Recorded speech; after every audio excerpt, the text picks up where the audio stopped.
രണ്ടാം Arab tourism statics ഫോറത്തിന് Oman വേദിയാകും. ഒക്ടോബർ 14 മുതൽ 16 വരെ മസ്കറ്റിൽ നടക്കുന്ന പരിപാടിയിൽ ലോകമെമ്പാടുമുള്ള ടൂറിസം വിദഗ്ധരും അന്തർദേശീയ സംഘടനകളും പങ്കെടുക്കും.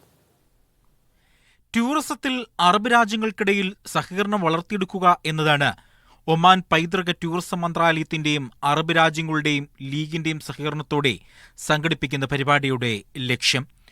വിഷൻ 2040 ഒമാൻ ലക്ഷ്യമിടുന്ന പ്രധാന മേഖലയിലൊന്നാണ് ടൂറിസം. അറബ് മേഖലയിലെ ഒരു പ്രധാന വിനോദസഞ്ചാര കേന്ദ്രമെന്ന പദവി ശക്തിപ്പെടുത്തുന്നതിനുള്ള പരിപാടികൾ ആസൂത്രണം ചെയ്യുകയും നടപ്പിൽ വരുത്തുന്നതുമുണ്ട് ഒമാൻ. ഇതിന്റെ ഭാഗമായി തന്നെയാണ് രണ്ടാം അറബ് ടൂറിസം സ്റ്റാറ്റിസ്റ്റിക്സ് ഫോറത്തിന് ഒമാൻ വേദിയാകുന്നത്. ഒക്ടോബർ 14 മുതൽ 16 വരെ മസ്കത്തിൽ നടക്കുന്ന പരിപാടിയിൽ ലോകമെമ്പാടുമുള്ള ടൂറിസം വിദഗ്ധരും അന്തർദേശീയ സംഘടനകളും പങ്കെടുക്കും.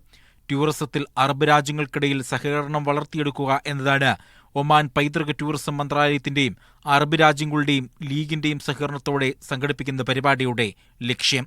ഈ വർഷത്തെ ഫോറം 2024 അറബ് ടൂറിസം തലസ്ഥാനമായ സൂരിലെ വിലയാത്തെ തെരഞ്ഞെടുത്തിരുന്നു.